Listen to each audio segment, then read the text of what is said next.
Hello students, कैसे हैं आप लोग। बेटा आज जो हम लोग टॉपिक्स शुरू करने जा रहे हैं, अगर आपको ध्यान हो इससे पहले हम आपको एरोमेटिसिटी का टॉपिक करवा चुके हैं।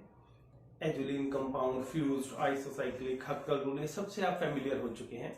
तो जेई में एक क्वेश्चन एरोमेटिसिटी पे कंपलसरी है, या आप कह सकते हैं तकरीबन श्योर है, हर बार रिपीट होता है। नीट में भी यही हाल है।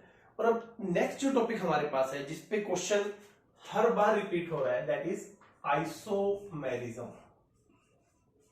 The word is isomerism।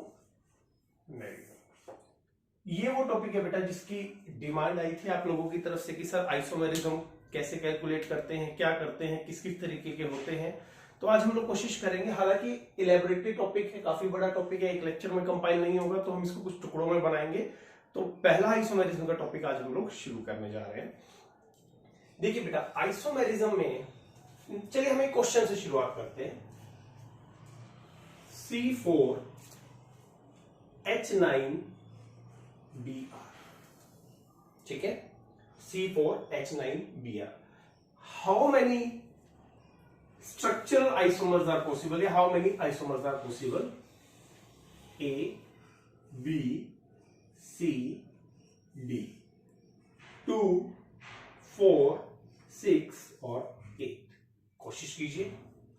इतने में क्वेश्चन और आपके लिए क्रिएट करता हूं, that is C5H11Cl and options are again 2, 4, 6, 8।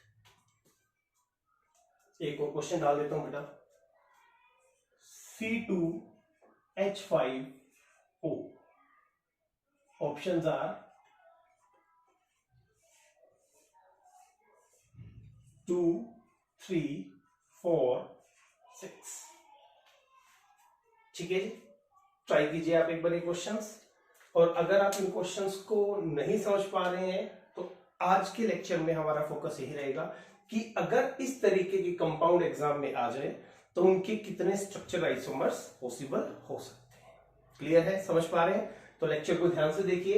At the end of the lecture आप खुद इन क्वेश्चंस को सॉल्व करेंगे। एक बार ये क्वेश्चंस आप लोग नोट डाउन कर लो, फिर हम लोग आइसोमेरिज्म की स्टडी शुरू करते हैं। तो बेटा आइसोमेरिज्म के लिए जो सबसे बेसिक चीज है इनिशियली जो आपको समझनी है, उस कंसेप्ट का नाम होता है बेटा DBE, that is double bond equivalence. Double bond equivalence, ठीक है जी।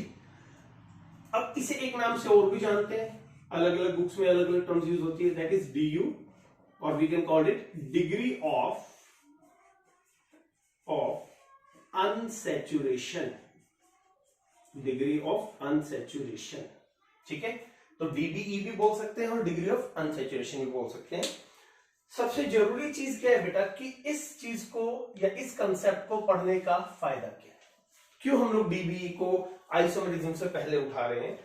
तो ये दो चीजों में हमारी हेल्प करता है बेटा। Number 1, in determination of isomers, isomers की डेटर्मिनेशन में फाइंड आउट करता है।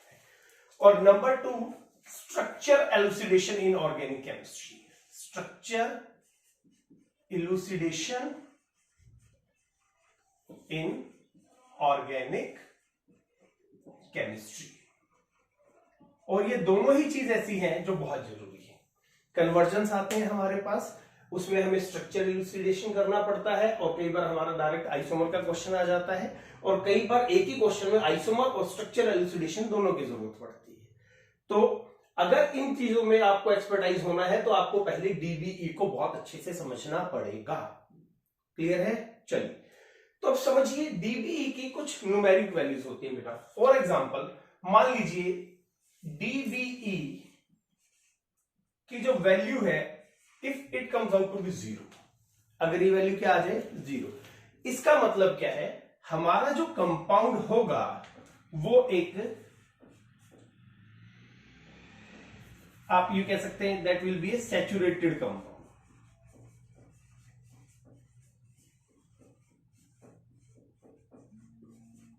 or open chain compound. The word is open chain compound.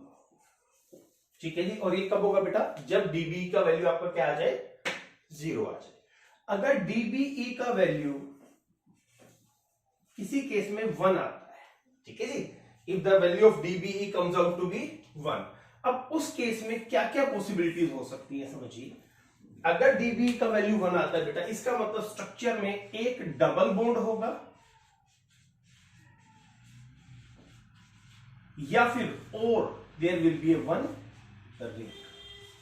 Clear है आपको? उस स्ट्रक्चर में एक डबल बॉन्ड होगा या फिर एक रिंग होगी। एग्जांपल के थ्रू हम लोग इनको डिस्कस करेंगे। और अगर dBE का वैल्यू 2 आ जाए तब क्या क्या पॉसिबिलिटीज हो सकती है समझिए।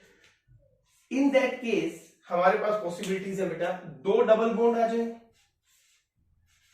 2 डबल बॉन्ड आ जाए, एक डबल बॉन्ड बेटा, एक रिंग आ जाए, दोनों ही आएंगे, 2 रिंग आ जाएंगे हमारे पास, और फाइनली या फिर एक ट्रिपल बॉन्ड आ जाए। ये हमारी पॉसिबिलिटीज होंगी जब dBE की वैल्यू हमारी 2 आ जाएगी। ऐसे ही 3 आने पे और ज्यादा पॉसिबिलिटीज क्रिएट हो जाएंगी, वो टाइम टू टाइम हम लोग देखेंगे। तो dBE के बेस पे हम स्ट्रक्चर का अंदाजा लगा सकते हैं, और स्ट्रक्चर का अंदाजा लगाने से ही हम आइसोमर स्टडी कर सकते हैं। ठीक है, चलिए जी, अभी फॉर एग्जांपल हम लोग सबसे पहले इसका फॉर्मूला पढ़ लेते हैं। फॉर्मूला ऑफ dBE क्या है हमारे पास? अब देखिए फॉर्मूला ऑफ dBE क्या होता है, that is sigma n v minus 2 divided by 2 plus 1. Okay, sigma n v minus 2 divided by 2 plus 1.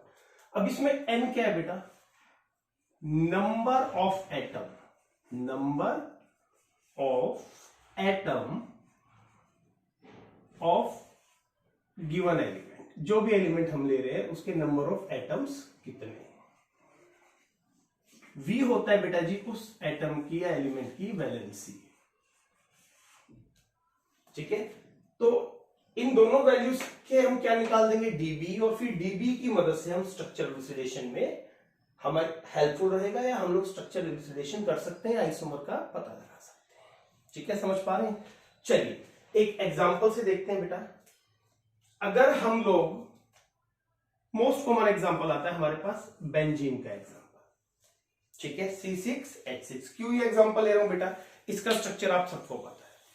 तो अभी अगर मैं इसके ऊपर ये फॉर्मूला लगाता हूं, dBE का फॉर्मूला, तो अभी कार्बन के कितने एटम है हमारे पास? 6।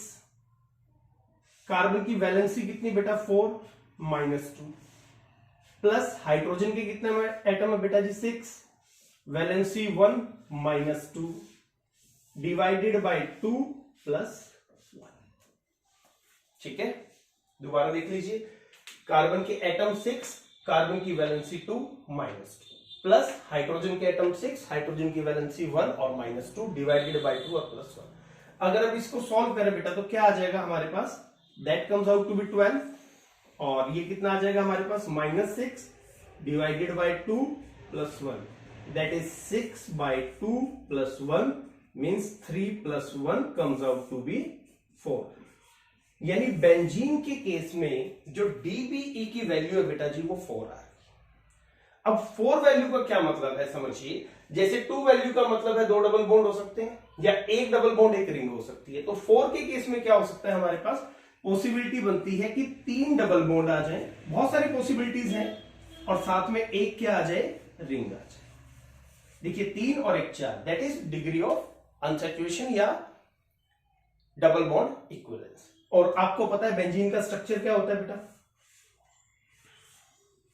ये देखिए 3 डबल बॉन्ड यानी कि 3 डिग्री ऑफ, और रिंग अपने आप में 1 डिग्री ऑफ अनसैचुरेशन होता है, डबल बॉन्ड भी एक अनसैचुरेशन होता है। 3 तो डबल बॉन्ड हो गए और एक रिंग हो गई, यानी कि टोटल डिग्री ऑफ अनसैचुरेशन 4, या dBE की वैल्यू क्या आ गई? 4।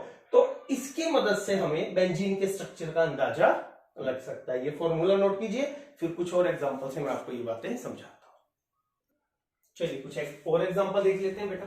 मान लीजिए अगर कोई बड़ा सिंपल सा कंपाउंड हम लोग लेके चलते हैं C2H6, ठीक है, इसका DU निकालना है आपको, तो क्या हो जाएगा, कार्बन नंबर कितना है बेटा 2, वैलेंसी 4 - 2, ठीक है, +6 हाइड्रोजन, वैलेंसी 1 - 2 डिवाइडेड बाय 2 +1, ठीक है। अभी फॉर्मूला क्लियर हो रहा है। अभी यहां से क्या आ जाएगा आपके पास, दैट इज 4, यहां से क्या आ जाएगा बेटा आपके पास, comes out to be -6 divided by 2 +1, तो that comes out to be -2 divided by 2 +1, that is -1, तो value comes out to be 0। इसका मतलब यह है कि इस कंपाउंड में ना तो कोई डबल बॉन्ड होगा, क्या क्या नहीं होगा, number 1 no double bond, no double bond, no ring. अब ये किससे पता चला बेटा हमें, ये इसकी वैल्यू इससे, दैट इज डीबी वैल्यू। तो इसका जो स्ट्रक्चर होगा वो एक सैचुरेटेड कंपाउंड होगा, और एक ही स्ट्रक्चर पॉसिबल ये है, ये हमारे पास, ठीक है, दैट इज अवर इथेन। चलिए एक और एग्जांपल स्टडी करते हैं, थोड़ा सा प्रैक्टिस हो जाएगा बेटा, उसके बाद फिर आगे चलेंगे। नेक्स्ट एग्जांपल लेते हैं C2H6O, ठीक है, ट्राई कर DBE, और you can say degree of unsaturation DU, carbon 2, valency 4 - 2, +6 hydrogen के लिए, वैलेंसी 1 - 2, +1 ऑक्सीजन के लिए, वैलेंसी 2 - 2 डिवाइडेड बाय 2 +1, ओके। अब इसको सॉल्व करना है हम लोगों को, कितना आ जाएगा बेटा, दैट इज 4, और यहां क्या आ जाएगा -6, ये क्या हो जाएगा, कैंसिल हो जाएगा एक तरीके से आपके पास, ठीक है।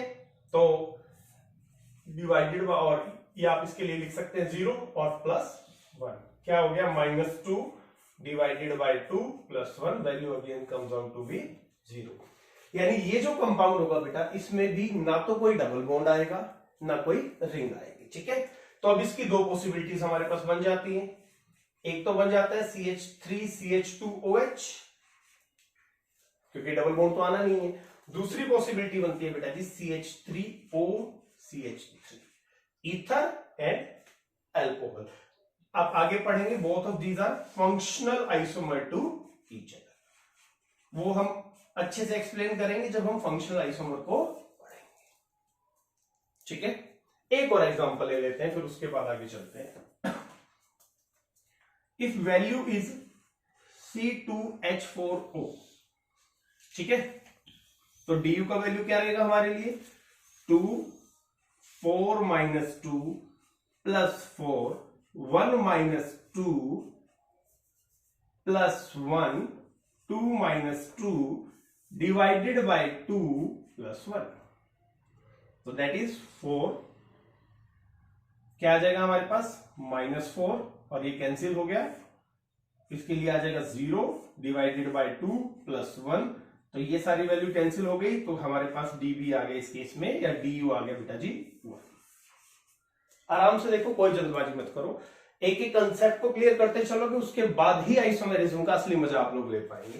तो इसका मतलब क्या है बेटा, या तो आइदर इस कंपाउंड में एक रिंग होगी, या फिर इस कंपाउंड में एक डबल बॉन्ड होगा, either it will contain a ring और ए डबल।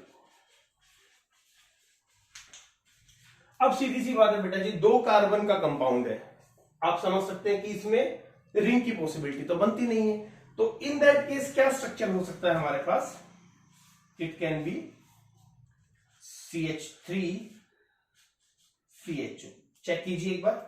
तो इसको हम अगर ऐसे शो करें तो आपका डिग्री ऑफ अनसैचुरेशन भी आपको दिख जाएगा, ठीक है। कार्बन कितने हैं, 2, हाइड्रोजन कितने हैं, 4, ये आपकी एक पॉसिबिलिटीज बन जाएगी, ठीक है जी। और क्या ऑप्शन हो सकता है बेटा, CH2 double bond, you can say, ये कंपाउंड, अभी रिंग वाला कंपाउंड देखिए इस तरीके से बनेगा,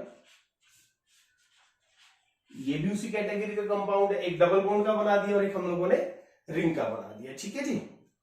चलिए नोट डाउन कीजिए इसको।